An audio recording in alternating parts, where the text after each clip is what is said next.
There are a lot of strange things going on Purim. And I think that they can be tied together into a single theme. The strangest of all is the remark in the Tikkun Zohar, which goes back to the time of Rishon Bar Yochai, which means about 2,000 years ago, which says that in the Torah, the holiday that we call Yom Kippur is never, ever called Yom Kippur, never. The title in the Torah is, does anybody know? Yom Kippurim. It's always said in the plural, which if you translate it would mean Day of Atonements in the plural. It's never called Yom Kippur, only in the popular usage is it called Yom Kippur.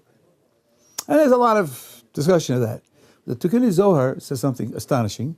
You know very well that the Sefer Torah is written without vowels. So the letters Ki Purim could be read Ke Purim. Just put another dot under the kaf, vertically below. Ke Purim. Ke Purim means like Purim. So the Tikkun Zohar says we have to understand that Yom Kippur is a day like Purim. Now that's a challenging idea. I think intuitively you couldn't find more direct polar opposites than Yom Kippur and Purim. Yom Kippur, where you're fasting night and day, and you're involved in prayer and repentance and hoping to get forgiven for your sins and so on. And Yom Kippur, where you're drinking and putting on costumes and music and dance and tomfoolery. And not only that, but this I think is pretty clear in the Arizal, and it's a point of logic. Saying that A is like B is not the same as saying that B is like A, and neither of them is the same as saying that A and B are similar. When you say A and B are similar, you're treating them equally and symmetrically. There's a similarity between them. When you say A is like B, what you mean is A and B have something in common, but B really has it. B has it somehow in the best possible way, and A approximates B. That's why A is like B is not the same as B is like A. And neither is the same as A and B are similar, because A and B are similar doesn't put either one in a prominent position. So to say that Yom Kippur is a day like Purim means that Purim has something essential, something pure, and Yom Kippur only approximates it. Doesn't have it as much as Purim does, it approximates it. Now, that's a challenging statement. That statement has to be understood.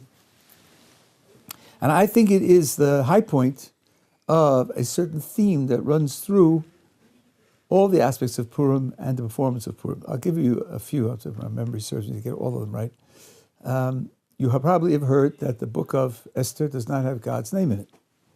By the way, that's not the only book in the Tanakh that has that distinction. There's another one. Which one? Yov? No. God's name appears many times in the Yov. Shir HaShirim. Interestingly, it does not have God's name in it. But it's one of two. And that's something that would need to be explained. And you know there is a custom of dressing up. There's a custom of dressing up in costumes. Jewish customs are holy. They have to express some important idea, and it would be nice to understand what that idea is. Then, the name of the holiday, Purim. Where does that name come from? Well, it's the plural of the word pur. What is the word pur? What kind of word is that? That's a Persian word, not a Hebrew word at all. Indeed, when it occurs in the Megillah several times, the Megillah immediately tells you, Pur, Hua Goral. The book is being written for Hebrew readers, and the author knows that the Hebrew reader won't know what a Pur is, so he immediately says, Pur, Hua Goral. That's a lot. Lotteries, lots to cast lots. But then, why write it in Persian in the first place? Don't write it in Persian. You didn't write anything else? No, kibbutz, almost anything else in the book in Persian. Why put it in Persian and then explain what it means in Hebrew? And then why would that Persian word be used in the name of the holiday? very, very peculiar. Then there is a tradition that every time it says the king in the Megillah, without mentioning Achashverosh's name, just the king, then it has double reference. It refers to Achashverosh, and it also refers to God. So, there are hidden references to God throughout the book, but they're hidden. They're not open. The question is, why it would be that way. Now, to explain this, I want to explain to you different categories of miracles. Miracles are not all the same kind. In particular, how the miracles relate to nature enables you to distinguish different categories of miracles, and each category has its lesson. If you think of the makos, of the plagues in Egypt, 4 of the plagues in Egypt broke nature. They're coming from a force outside of nature that breaks it. When the river turns to blood, rivers don't turn to blood. Water doesn't turn to blood. It just doesn't happen. It's not a natural phenomenon at all. When there is hail, where each hailstone has fire in it, there's no such hail. When you have darkness that's so thick you can't move, there's no such darkness. There's no medical disease known to the medical world which kills only firstborn children, firstborn adults. There's no such thing. Those 4 break nature. The lesson is the Jewish God is stronger than nature. When he wants to suspend it, override it, he can do it. The other 6 have a different lesson.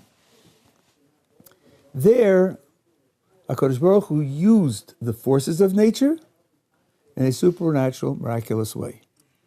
It wasn't something impinging from the outside, something working from the inside. For example, frogs. Frogs covered the whole land of Egypt. Where did they come from? The Torahs explicitly came from the Nile. That's where frogs always breed. It's just that the infestation this time was much worse than ever before, and it came exactly when Moses said it would come, and it left exactly when Moses said it would leave, which means that it was a clearly miraculous use of an otherwise natural force. All the rest of the plagues have that character, whether it's lice or cattle sickness or wild animals losing their fear of human beings and terrorizing the human beings, or locusts riding on the wind. The Torah is explicit that the locusts are blown by the wind. That's how locusts travel in this part of the world. Yes, locusts have wings for a short journey, from this tree to that tree. But long range, they ride the wind. So there, the message is different. The message is God works within nature. God doesn't stand outside of nature and can break or overpower nature from time to time. But what we call nature is also a matter of God's activity, even though we don't usually see it. But from the times we do see it, we can infer what's going on the rest of the time. Those 2 lessons were taught clearly by the plagues in Egypt. I think that Purim is a step beyond that. Let's think of the elements in the story of the book of Esther and imagine that we were there and ask how we would interpret those events. What would we see them? What would they mean to us?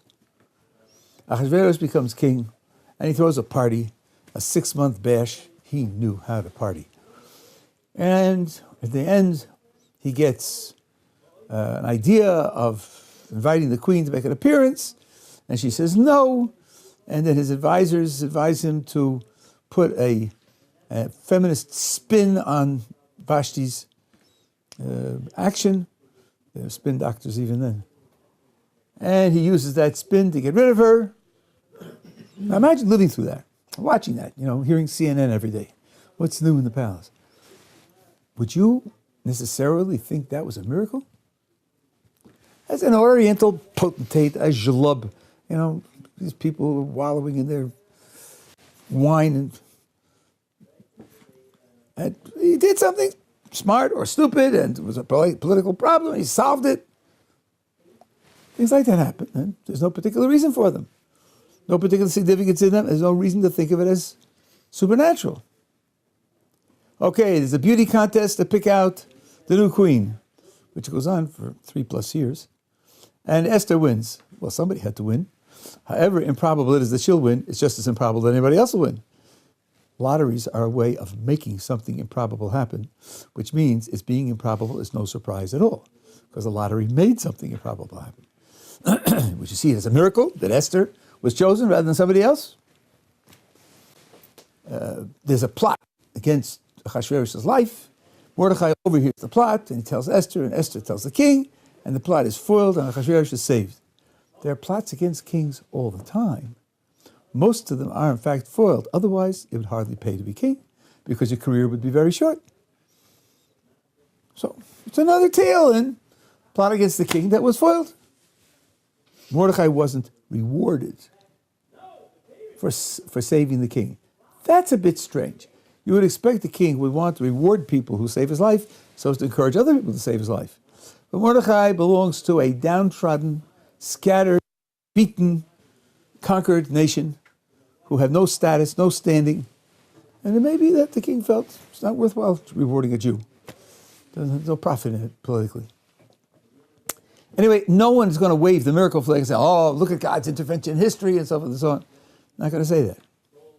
Okay, Haman becomes the prime minister, and he engineers the king to agree that they should annihilate the Jewish people. And Mordecai finds out about it, and Haman's impatient. True, he'll get back at Mordecai by annihilating the Jewish people in 11 months. But in the meantime, Mordecai is strolling the capital, and he can't stand that, so he decides to go to the king at early morning and to demand that Mordecai be killed. That night, the poor king can't sleep. A little bit of insomnia. And he asks that the history books be brought, because as everybody knows, history puts you to sleep.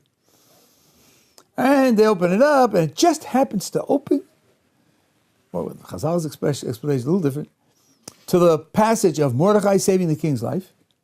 And the king has a sudden strike of conscience. Gee, he saved my life 4 years ago. Did we do anything for him? Did we benefit him in any way? Reward him in any way? No. Let's do something. Let's do something for Mordecai. Now, at this point, Haman comes in to ask the king to kill Mordecai.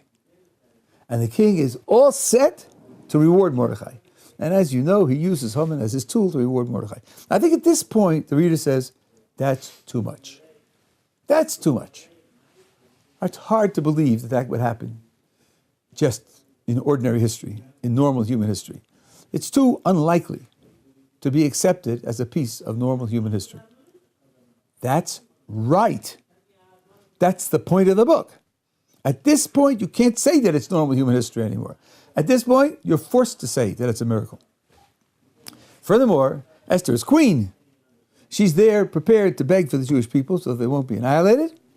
That also is too convenient to be just ordinary episode in history, and politics, intrigue, finance, romance. It's just not believable. And that's the point of the book.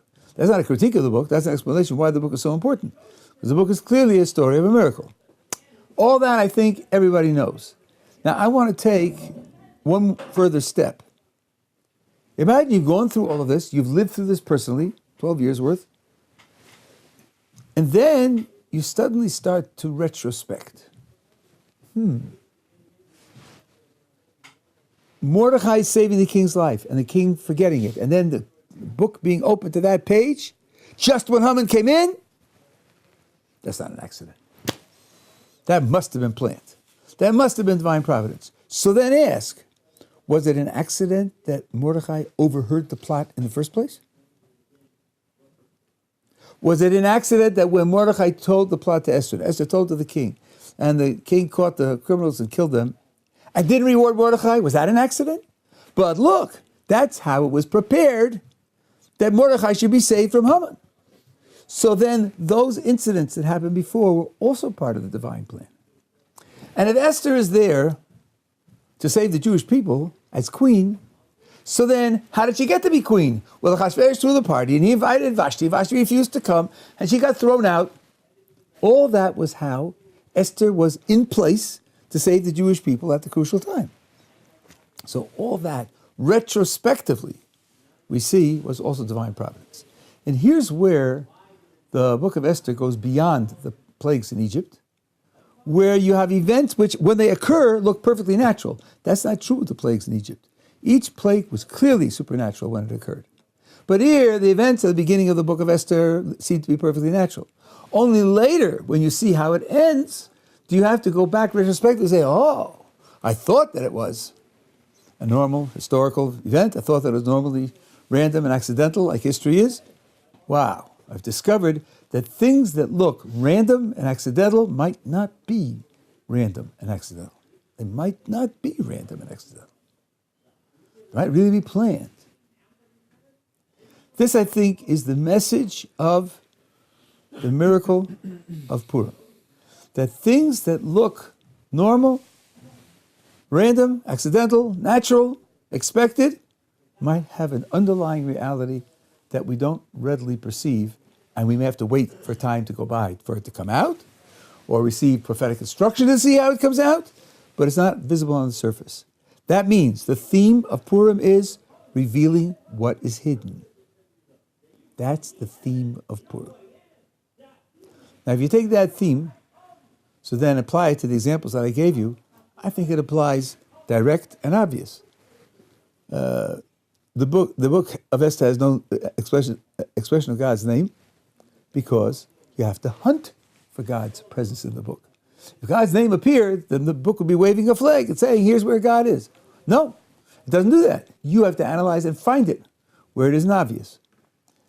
The word the king, without Achashverosh's name, in context, it refers to Achashverosh. And that's true, it does.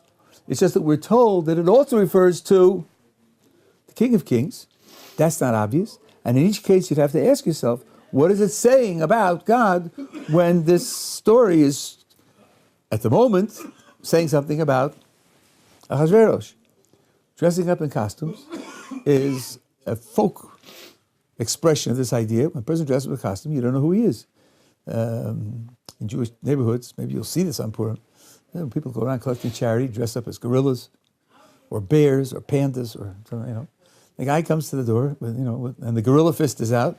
Charity for the local yeshiva. Who is he? You don't know. You don't know who he is. So the idea is, he's dressed like a gorilla and he's collecting charity for a yeshiva. Yeah, that could be. That could be. There's something called kreplach. Kreplach are little balls of dough, which look a little bit like matzah balls in chicken soup, but inside the dough there's a piece of meat, but you can't see it. You can only see when you break it open. So if you look at it superficially, it looks just like flour, but it isn't. Inside it's meat. Again, something's hiding, and something, when you penetrate beneath the surface, then you're able to see that that's what it is. Okay, that's the theme of Purim. Now, what has this got to do with drinking? Well, let's think about the Tikkun Zohar. Tikkun Zohar says that Yom Kippur and Purim share some essence, but whatever that essence is, Purim has it stronger, purer, more complete, and Yom Kippur approximates it. Let's say, first of all, what they have in common, Yom Kippur and Purim, and then we'll say why Purim has it more essentially. Human being is composed of a soul and a body. Those words are chosen carefully. You are not a soul riding around in a body. The body is not just a tool for the soul to get through life and do what it needs to do. You are a soul and a body. That's why resurrection is crucial. And that's why, according to almost all authorities, Maimonides is an exception, but almost everyone else, or perhaps everyone else, says that in the world to come, the body goes along also. The whole person has to be there. Now, the soul and body are in tension with one another. They're pulling in opposite directions. Life is a matter of resolving that tension, hopefully resolving it that the body is somehow pulled along, focused, dragged to do what the soul knows is right. That tension between soul and body, that struggle, that attempt to harmonize soul and body goes on 363 days a year. But there are 2 days where that's not the focus of the day.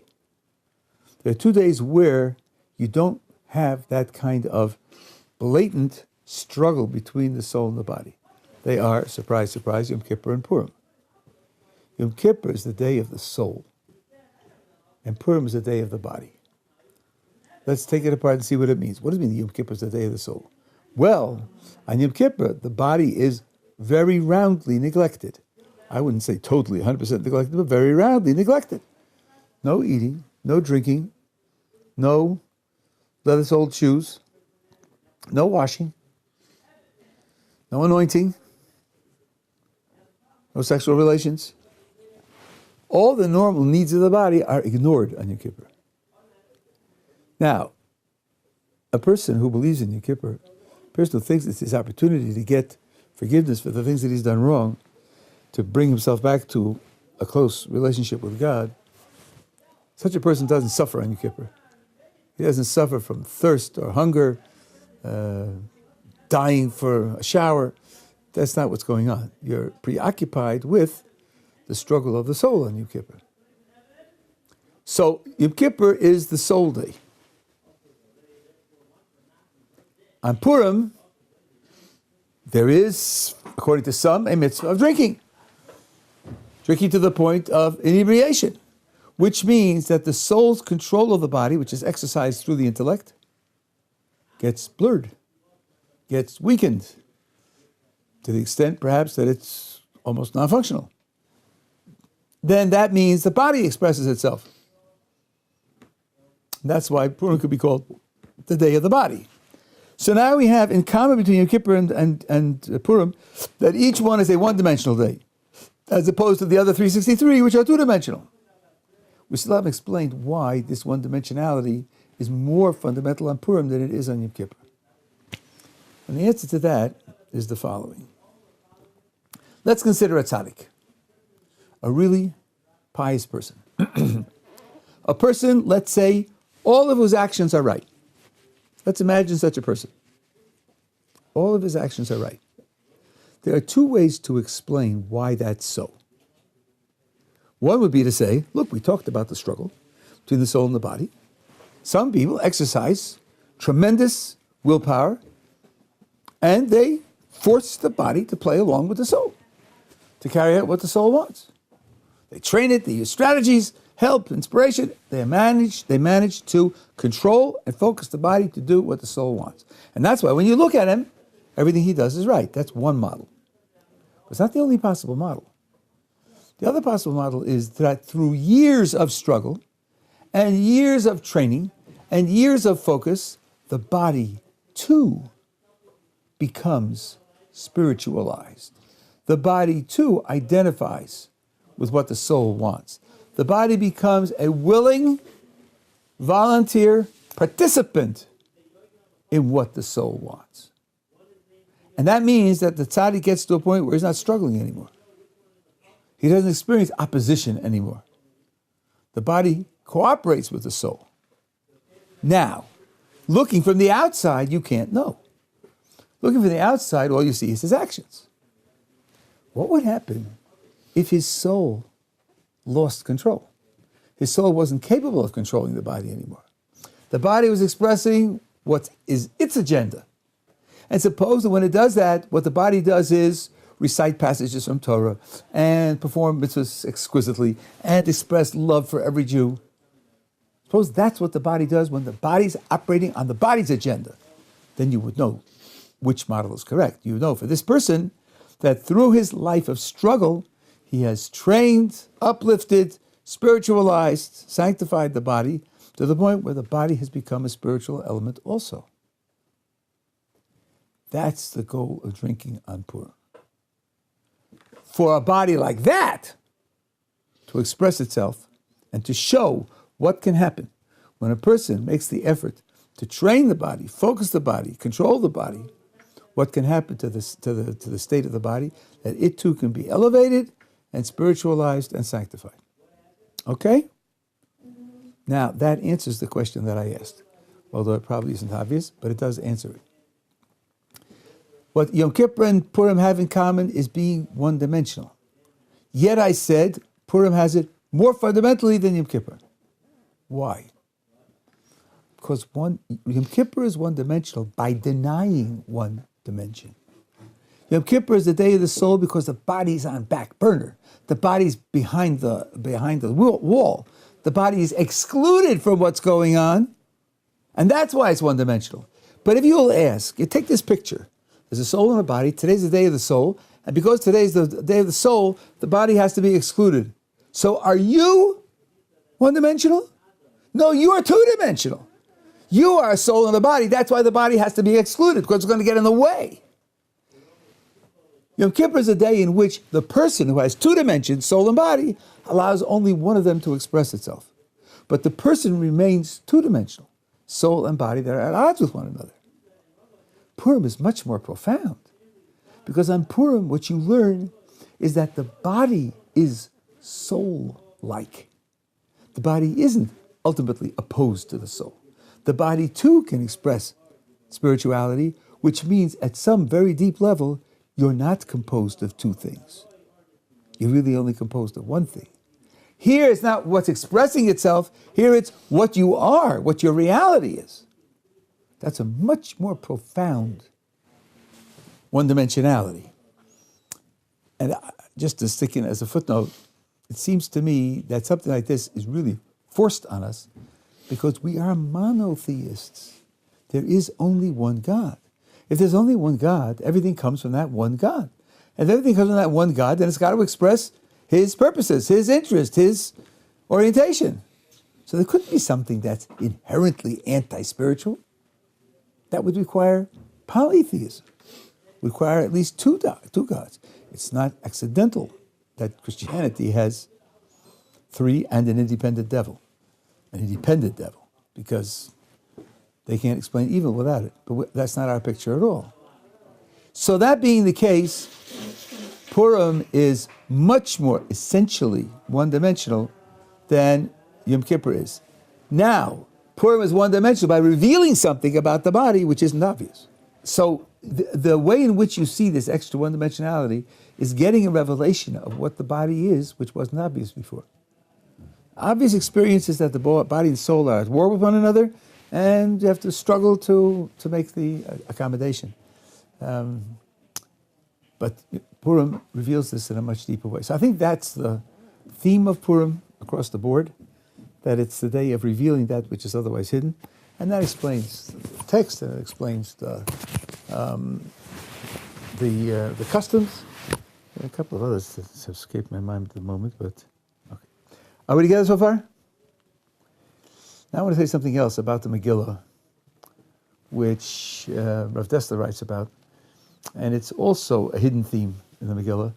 And this one has very important direct consequences.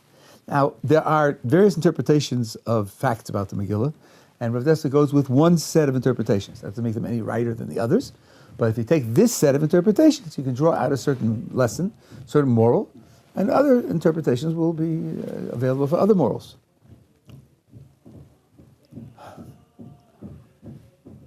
Achashverosh threw a party. Everybody was there. Representatives of all the provinces, all the ethnic groups were there at the party, including Jews. What was the party celebrating? Well, one phrase at the beginning of the Megillah indicates it was celebrating the failure of Jewish prophecy. Because there was a prophecy from Jeremiah that the exile would last 70 years. According to a certain calculation, 70 years had gone by. And the Jews had not been redeemed, which meant God has given up on us, and his Jewish history is over, and God has abandoned us. Now, people knew what the original Exodus was like. The original Exodus was very painful for Egypt. It was a gigantic dislocation for Egypt. As the years went by and they approached the 70th year, the local rulers thought, is that going to happen again? Another 10 plagues? Another destruction of the army? That's a disquieting thought. But then the time went by, according to their calculation, and nothing happened. So, Baruch Hashem, well, not that exactly, but, we can now relax. Nothing's going to happen.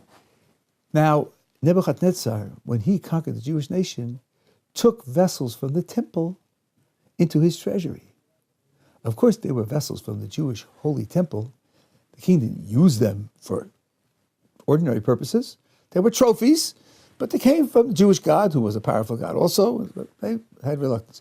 But when they felt that the Jewish God gave up on the Jewish people, so then they took out the golden vessels from the temple to use them at this party. That's what they were celebrating.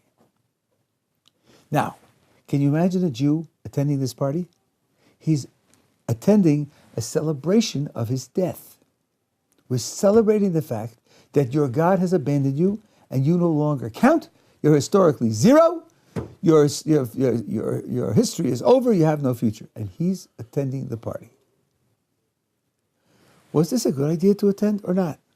The Midrash records a dispute about this between Mordecai on the one side and some Jews on the other. These Jews, and Mordecai was the head of the Sanhedrin, Jews go to Mordecai and say, listen, the king's throwing a party, everybody's going to be there. We can't afford to be the only people not there.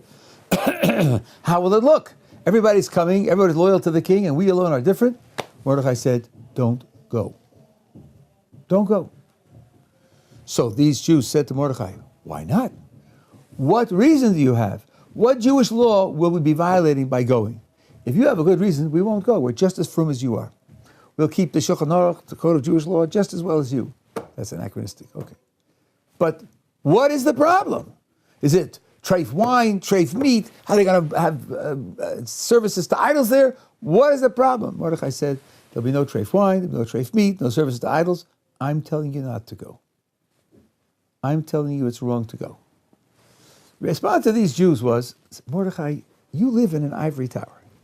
Go write your Talmudic researches and, compose your liturgical poems and so on and so on. Real practical politics, what the Russians call realpolitik, where you have to handle stresses and strains, you have to handle political powers. Leave that to us. We know better than you. You've got to attend this. You cannot be absent. Okay, so they go. Now, what happens? What happens as a result of the fact that they go to this party? Nothing happens. Nothing happens. They go on for years with no problem. This is years before Haman became king. 8 years, something like 8 years before he becomes king. If you lived through that, what would you say, Esther of Esther? You'd say, these people are right. Poor Mordecai is some kind of academic, and he's up there in the clouds, and he doesn't know what's going on. He hasn't got a feet on the ground. He doesn't know how to deal with the world. Fine. Haman becomes king. There's a law, everybody has to bow down. And everybody's bowing down except, guess who? Mordecai. These same people come to Mordecai and say, listen, this guy is dangerous. He's an anti-Semite. And he's mentally unbalanced. And he's a megalomaniac. Now tell us, is there some reason? Does the Torah forbid bowing down to him? If the Torah forbids it, we won't bow down either. We won't bow down either. We're just as firm as you are. Tell us what the reason is. And the Rav Desta is going with the Midrashim that Haman did not make himself into a god. He didn't wear a god around his neck. It was a political rule. He's prime minister. You have to bow down. And Mordecai says, I say it's wrong. I say it's wrong. I don't have any reason to give you, no proof to give you. I say it's wrong. Okay, Mordecai doesn't bow down. What's the result? Result right away, a decree of annihilation against the Jewish people. If that's what I asked, if you and I had been there, what would we have said? That's Mordecai. He's out of touch. He's in the sky. And he's so irresponsible that he's a threat to the existence of the Jewish people. Now, says Rav Desta, we know with what they call 20/20 hindsight that Mordecai was right and they were wrong. But that wasn't obvious. That wasn't obvious. That, says Rav Desta, is a lesson in Da'as Torah. Da'as Torah means the judgment of the Torah experts of your time, what needs to be done. It's not at all obvious that they have it right. But they do have it right. And if it seems obvious to you that they're wrong, you should learn some lesson here from what happened in the story of Megillah Esther, that what was obvious to the savvy people was dead wrong, and what Mordecai was doing, which to the savvy people was clearly out of touch, was the only thing that was really in touch. That's as far as Rav Esther goes. That means we have a support here for the idea of Das Torah. I want to take Rav Esther's idea one step further. I've read enough of Rav Esther to trust that he must have thought of this. Why he didn't put it in the essay, I don't know. But this wouldn't have been news to him. So the decree is publicized, and Esther finds out about it, and she finds out from Mordecai. And Mordecai says, go in and plead with the king not to destroy the Jewish people. And Esther says, I haven't been called in 30 days, and everybody knows there's a law. If you go in without being called, you're killed unless he gives you a special favor. And I'm afraid. I want you, Mordecai, and all the Jews in Shushan to pray for me and to fast on my behalf for 72 hours, a 72-hour absolute fast. The days of the fast are, according to more normal pshat, the 14th, 15th, and 16th of Nisan. Those are the 3 days, the 72 hours in which there's a fast. Now let's figure out, 14, 15, and 16 of Nisan. Is the 15th of Nisan somehow in our record books somewhere as an important day? What day is that? First day of Pesach. And if you're going to have 14, 15, and 16 as fasts, then what are you not going to do on the night of the 15th? You're not going to eat matzah. Golly, you're not going to eat matzah. Now what's going on? There's a threat of annihilation of the Jewish people. You're praying to God. You want God's favor to save you. And you're going to violate his mitzvah? Is there any logic in that? Any logic in that? That doesn't sound logical to me. Especially since the annihilation is decreed for 11 months from now. 11 months later. You want a 3-day fast? Wait a week. And then we'll make a 3-day fast. What's your hurry? The pasuk says, "Vayavor Mordechai." Mordechai crossed over and did everything that Esther commanded him. What does crossed over mean? According to one pshat, he crossed over his own judgment. His judgment was, you can't please God by violating his mitzvah. Esther said back to him, if Haman is successful in his project, then next year there'll be nobody to eat matzah. We'll all be dead. So the mitzvah of matzah now can't stand in the way of doing the most extreme thing that we can do. And Mordecai accepted her judgment against his judgment as she commanded. I think that the objection that the Midrash quotes in the name of Mordecai would have been the natural objection for the people also. The people could have said, you guys are just nuts. There's no logic in what you're proposing. A 72-hour fast, including losing the mitzvah of matzah, makes no sense. They could have done that, but they didn't do that. What they said is, even though it makes no sense to us, if you're saying that it must be done, then it must be right. And they accepted it. I think this was the turnaround. The turnaround was accepting something against their own judgment.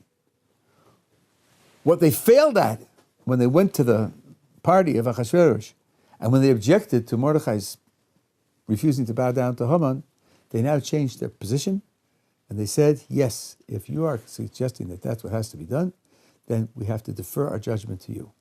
And that's a lesson of Das Torah, Torah judgment being the appropriate leadership that's in a subtext in the Megillah. And this is very rarely mentioned, it's very rarely expressed, but I think once you look at the text, you see pretty clearly that that's something that's going on. Are we together? Okay, now there's one element here which I just heard last night from Rabbi Yeshua Eichenstein of Chicago, with whom I have some connection. When I go to Chicago, I usually daven by him as a Hasidic Rabbi. And he said something which I was not aware of, and it's really, really quite fascinating. Maimonides, in describing the mitzvos of Purim, when he talks about reading the Megillah, says the lesson in reading the Megillah is that when the Jewish people cries out to God, God answers. The message of the Megillah is the power of prayer. That's what Maimonides says. Where does he get it from? So the commentators of Maimonides don't bring a source, but Rabbi Ackerstein says that it is an explicit verse in the Talmud, because the Talmud asks, how do you know that you read the Megillah twice, once at night and once in the morning? And it quotes a verse which speaks about crying out to God in the daytime and the nighttime. So, if that's the source for reading it in the daytime and the nighttime, and that source talks about crying out to God, so crying out to God has to be really essential.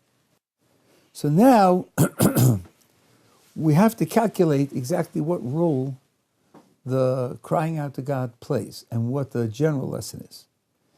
Now here, we're going to go back to that interplay between Mordecai and Esther about what to do, and fill in a few details, and then show you, I think, part of what's going on here. Mordecai sends a message to Esther. Haman has engineered a decree to annihilate the Jewish people, and you have to go in and plead with the king. She sends back, I haven't been called in 30 days. There's a law, if you haven't been called to die, unless he shows you special favor, it won't work. And the decree is for 11 months from now, what's your hurry? Mordecai sends back to her, you must go in. You must go in now. And if you don't, then salvation the Jewish people will get from another area. They'll get it from someplace else. And you and your father's house will be lost. It's a very bitter message. This is your one chance. And who knows whether this is why you became queen? You became queen specifically to be ready to save the Jewish people. If you don't play that role, then the investment God made, the divine providence made in making you queen is going to waste. And that would mean that you and your father's house are going to be lost. Very bitter message. I find it hard to take that message literally. I think it's Mordecai exaggerated for effect, which does happen in the Tanakh. And that's my own speculation, but it's not the essential issue now. But how does Mordecai know that there'll be a salvation? He says to her, you go in and do it, you'll be fulfilling your destiny, and you'll be okay. If not, if you don't go in, the Jews are going to be saved. They're going to be saved. Just, if you don't play your role, then you'll be lost. How does he know they're going to be saved? I think the one thing in the text which supports it directly is that when Mordecai discovers the decree, which isn't so obvious, that it was public in a certain way, discovers the decree, and he tells the Jewish people in Shushan, there's an immediate reaction. All of them put on sackcloth and ashes like him. All of them go wailing through the streets. All of them join him immediately. There are no holdouts. There are no people who are exercising irony and superior, subtle understanding of things and so on and so on. Everybody joins in. So Mordecai says, wow, the people are ready to give themselves for it. The people understand the seriousness of it. That's all that God wants. God doesn't want to wipe out the Jewish people. All he wants is for them to understand and to react. I see they're ready to understand and react. That being the case, I know that there's going to be a salvation. That means the key here was the way the Jewish people took the word of the danger and to react to appeal to God. Indeed, there's a remark by the Pri Tzaddik, the great Hasidic thinkers who died in 1900. If you look at the names of the holidays refer to something essential about the holiday, some essential element or aspect of the holiday. Shavuos, because we count the days between Pesach and Pesach because of the death of the firstborn and we were spared. Sukkot, because we dwell on a sukkah. You hear the name of the holiday and it tells you something about the holiday. Purim, Haman cast lots to determine when the Jewish people shall be annihilated. That's the essence of the holiday. That's like somehow the crucial element of the holiday. Like why would you use that as the name? Says the Pri Tzaddik, yes, because our physical condition, the physical dangers that we face, is an index of our spiritual condition. Here, the lots that Haman cast The lots that Haman cast were the instrument of salvation. They sealed the decree. The decree forced us into a recognition, caused the Jewish people to turn around, to do tshuva and to cry out to HaKadosh Baruch Hu, and that was the salvation. So Purim really is the element that generated the salvation. That's why that's the name of the holiday. And now I think we can come back to one of the questions I asked at the beginning, which I didn't answer. And that was, why is the Persian word for lots used there? And why does that become the name of the holiday? This is also part of the theme of revealing what's hidden. Because the non-Jewish world had a view of casting lots. It wasn't just arbitrary. Casting lots was appealing to a kind of anti-law element in the world, a kind of chance element in the world, which could overcome the plans that people make and the things that they build and the projects that they have, because those are all based on law. They're all based on what's expected. They're all based on organization. But there's a disorganizing element in the world, like natural disasters. You build a city, a natural disaster means you don't have a city. So that's the appeal. So the Megillah says, when Haman did it, he was working in his mind with a pur. A pur in his mind is an instrument of chance. But the truth, the Megillah says immediately, pur hu goral. You have to understand that Haman was operating with a false concept. There's no such thing as a pur. There's no such thing as chance. There's just nothing that's arbitrary. It's all divine providence, sometimes visible and sometimes not visible. So here again, you have a revelation. Revelation is something that's otherwise hidden. Things look chance, as if they're chance, and they're not. Now, this is reflected in normative Jewish law. There are two places in Jewish law where lots are used. On Yom Kippur, 2 goats are brought. They have to be as identical as possible. Size, weight, strength, beauty, color. They have to be as identical as possible. And then you cast lots on them. And one is used for a sacrifice in the temple, and the other is pushed off the cliff. What's called the Sa'ir La'azazel. The goat is pushed off for Azazel. It just rolls down the cliff and becomes disintegrated. Okay? Now, you take 2 animals that are as identical as possible, and you use lots to determine which one goes which way. But we understand that it's not arbitrary. It's not at all arbitrary. One lot has God's name on it, and the other doesn't have God's name on it. Take them out of the receptacles, and that's what determines which one is which. It means God is doing the choosing. When you take out of your hands the choice of your own, on the basis of your own understanding, then you're handing it over for God to make the choice. Now, this isn't always done, but another place where it was done, the other place, this is historical, when they divided up the land of Israel, it was done in a very interesting way. Each tribe had its own identity. Each tribe had its own strengths. Each tribe had its own interests. They were very different from one another. The land of Israel, as you know, if you travel around, has a tremendous variety of topography. You have mountains, and you have valleys, and you have plains, you have desert, you have seashore, you have freshwater sea. Tremendous variety of opportunities to earn a living, styles of life. Each tribe had its own needs. The land of Israel was divided up into pieces, and the pieces were assigned according to the size and the particular needs of the tribes. And then, after the assignment was made, they made lots with the names of the tribes and lots with the names of the pieces of land. The names of the tribes were put into one receptacle, and the names of the pieces of land were made in the other receptacle. It was all mixed, and they were pulled out one at a time. The name of a tribe and a piece of land. And they matched exactly what had been planned. So that's an example, a demonstration that the lots that you're using are manipulated by God to give you the outcome. It's a demonstration of what looks like a chance process giving a non-chance outcome. That's the way we understand chance altogether. Chance is just another mask that God uses in making the world develop in a particular way. So when Haman throws his lots and is trying to use a power that violates law, that's against planning, that's against constructivism, that's just random, the Megillah says immediately, Pur hu hagoral. To understand that that's a goral, that's the Jewish concept of lot. That's what's really going on, and that's what destroyed him.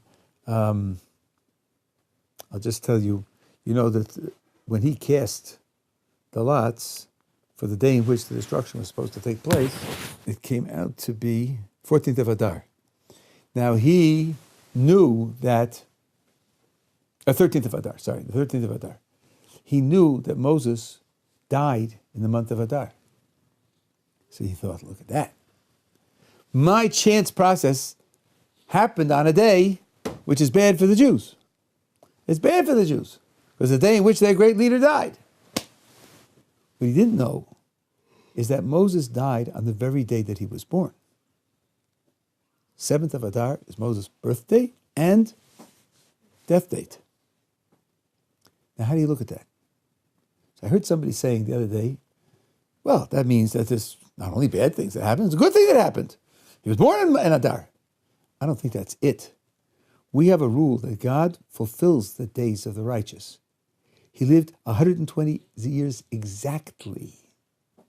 Dying on the day in which you are born is only good. It's not bad at all. It's only good. Because it means that his years were actually complete. And that means what looked bad to Haman, because he saw only half the picture, you see the whole of the picture turns out to be only good. It's another way in which we often miss the true nature of a thing because we see only half the picture. When we see the whole picture, it shows its character. The whole theme of Purim is seeing beyond the superficial, seeing beneath the surface, seeing that which is normally hidden.